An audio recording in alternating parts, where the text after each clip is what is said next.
Welcome to Let Me Fix This. Enjoy the video.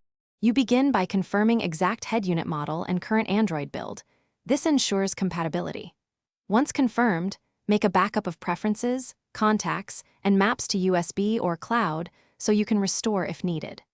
Plug the car into power or ensure battery is above 50% to prevent bricking during update. Now locate the official firmware package from the manufacturer or trusted repo and copy it to a FAT32 USB. Make sure file names match installer requirements before proceeding. You'll now perform the installation, reboot the head unit into its update mode, often accessed by holding a specific button combo or via settings. Once in, insert the prepared USB and follow on-screen prompts. The system verifies signatures and extracts files. Make sure not to disconnect power or remove the USB while flashing because interrupts cause corruption. Monitor the progress carefully. If the unit restarts multiple times, that's normal. After final reboot, the device will optimize apps and rebuild indexes.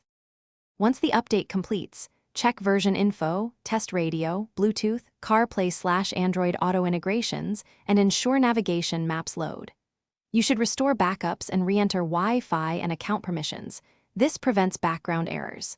If something fails to boot or apps crash, reboot into recovery and clear cache first, then reflash the official firmware from a verified USB.